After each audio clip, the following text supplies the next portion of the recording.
Assalamualaikum warahmatullahi wabarakatuh. Kami dari kelompok 4B Manajemen Malam akan mempresentasikan assignment dan transhipment. Perkenalkan, nama teman saya adalah Rifatul Hasana dan Putri Arba'ina Maulidia, beserta saya Feni Fitriatul Anifa, yang akan menjelaskan assignment atau penugasan, yaitu saya. Oke, kita mulai. Kasus khusus dari masalah transportasi setiap sumber dan setiap tujuan hanya memiliki satu unit barang. Berarti bahwa setiap sumber hanya bisa mengalokasikan barang di satu tujuan. Oke, yang pertama ada permasalahan penugasan dan yang kedua ada penyelesaian masalah penugasan. Permasalahan penugasan di sini diibaratkan sebagai sejumlah pekerjaan yang akan didistribusikan ke sejumlah pekerja atau tujuan. Nah, dari masing-masing pekerja ini mengerjakan semua jenis pekerjaan dengan bobot yang berbeda. Masalah yang dihadapi adalah bagaimana mendistribusikan pekerja ke pekerja sehingga total bobotnya menjadi minimum. Untuk penyelesaian masalah penugasan M ke pekerja M buah pekerjaan dapat dinyatakan sebagai masalah program linier sebagai berikut. Untuk meminimumkan ini ada rumusnya, dan untuk penyelesaian program linier membutuhkan M2 buah variabel. Variabel ini menyebabkan biaya komputasi sangat tinggi dan metodenya harus sedikit ditambahkan M1 buah variabel semu. Oke. Untuk permasalahannya adalah jumlah perhitungan yang harus dilakukan relatif banyak untuk setiap iterasinya. Algoritma yang lebih sederhana dan sering dipakai adalah algoritma Hungarian. Prinsipnya sama dengan metode transportasi, yaitu nomor 1, tentukan penyelesaian visible awal. Yang kedua, uji optimalitas.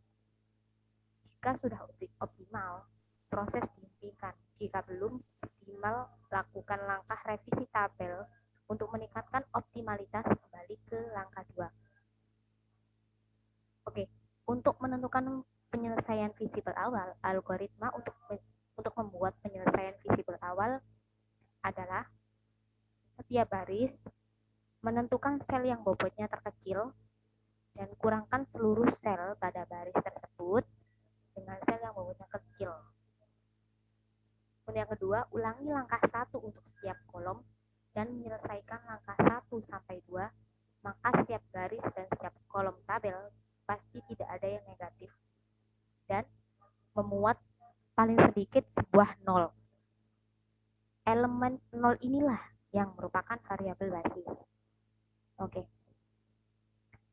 Uji optimalitas yaitu menutup semua variabel basis nol dalam penyelesaian visible awal dengan kombinasi garis horizontal dan vertikal sesedikit mungkin. Jika tabel terdiri dari n baris dan n kolom, maka paling banyak akan dibutuhkan n garis. Jika garis yang dibutuhkan untuk menutup semua nol dan tabel kurang dari n, maka tabel belum optimal dan harus direvisi. Oke, untuk merevisi tabel, sel yang berpengaruh dan nilainya harus direvisi adalah sel jenis pertama dan ketiga. Revisi dilakukan untuk menambah variabel 0 dari setiap jenis pertama dan mengurangi variabel basis dari sel jenis ketiga. Algoritmanya untuk merevisinya adalah 1. Menentukan sel yang tidak tertutup garis dengan bobot terkecil. 2. Kurangkan setiap sel yang tidak tertutup garis dengan J. Tambahkan setiap sel yang tertutup garis dengan J.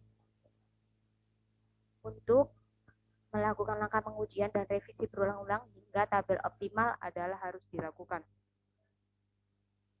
Untuk menentukan alokasi optimal, lakukan langkah-langkah sebagai berikut. 1. Carilah kolom yang hanya membuat sebuah nol.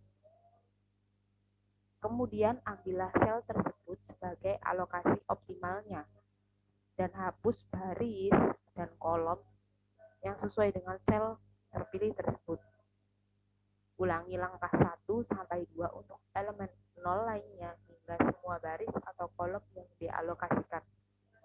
Oke, untuk materi selanjutnya atau kasus-kasus khusus pembahasannya akan disampaikan oleh teman kita Putri Arbaina Maulidia.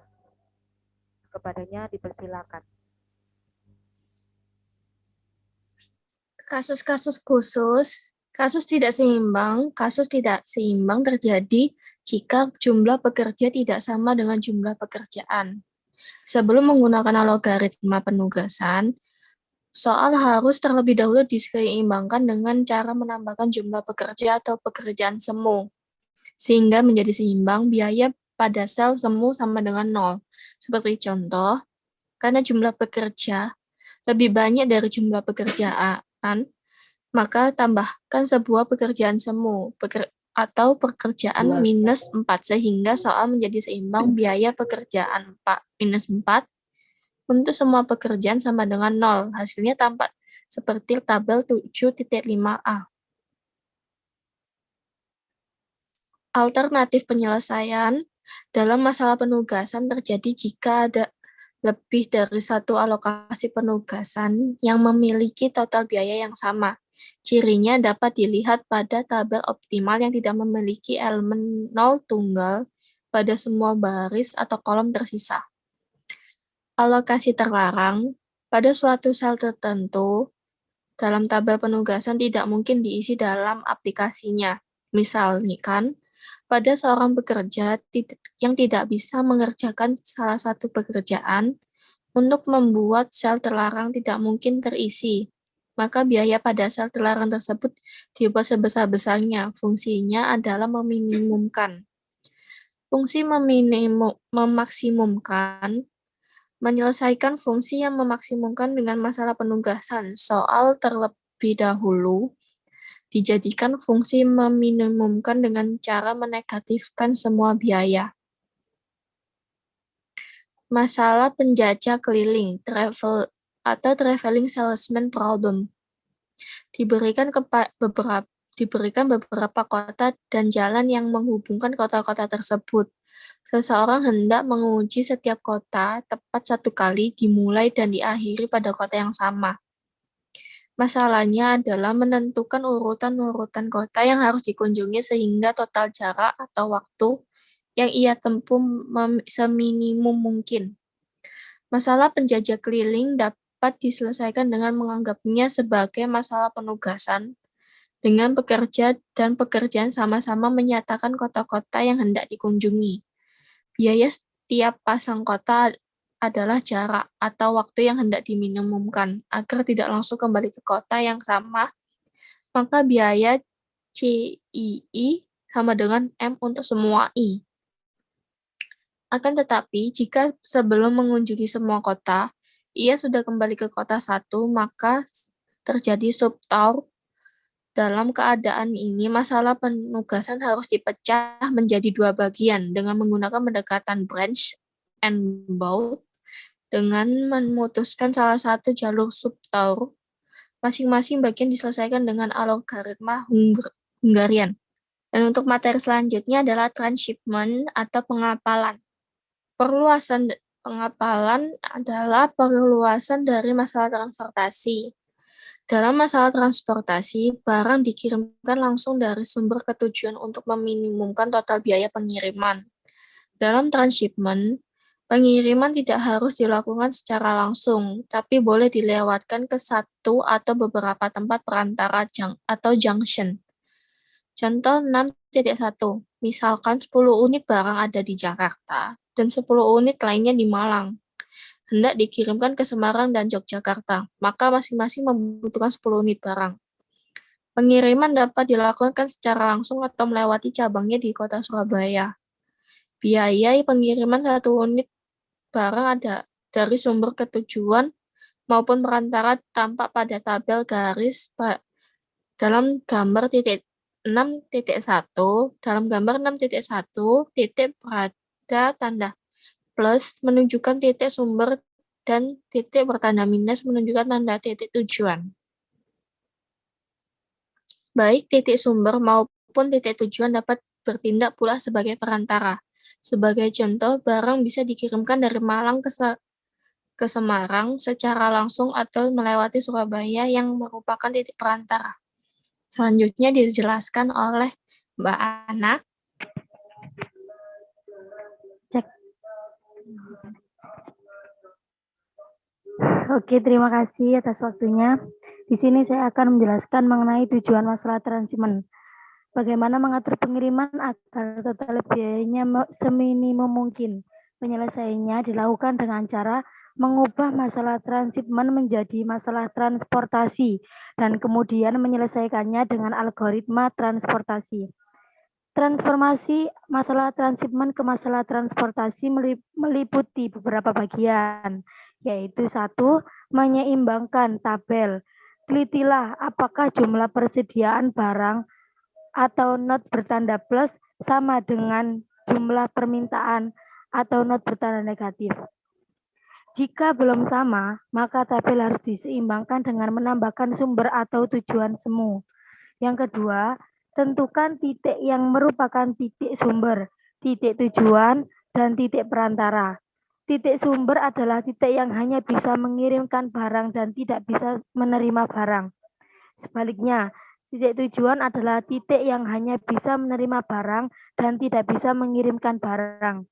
Titik perantara adalah titik yang bisa mengirimkan sekaligus menerima barang.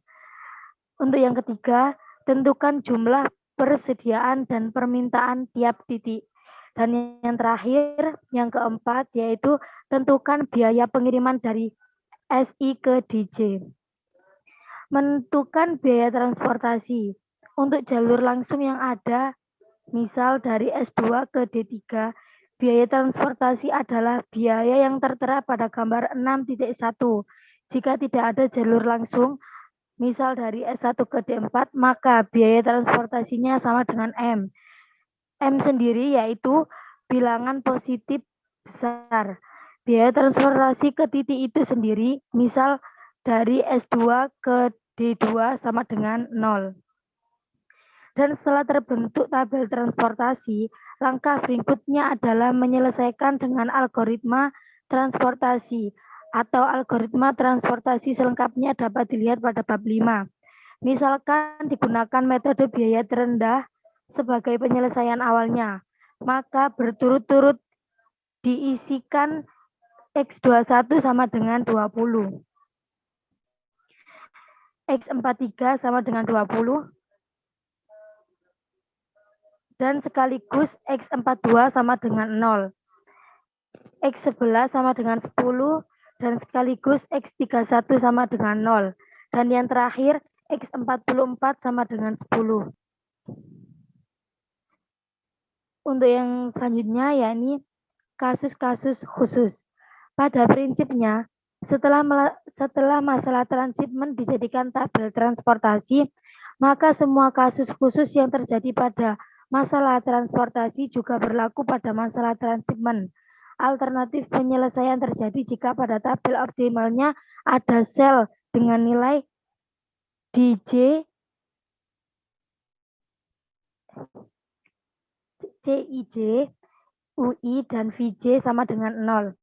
Alternatif didapatkan dengan cara memaksa sel tersebut menjadi basis. Untuk menyelesaikan soal memaksimumkan, maka masalah terlebih dahulu dikembalikan ke masalah meminimumkan dengan cara mengubah biaya pengiriman dengan negatifnya, kecuali biaya M yang tidak dinegatifkan. Pembaca dapat mencoba contoh 6.2 sampai 6.4 dengan mengganti soal meminimumkan menjadi soal memaksimumkan. Oke, terima kasih yang dapat kami sampaikan. Mohon maaf bila ada kesalahan. Kami akhiri. Wassalamualaikum warahmatullahi wabarakatuh.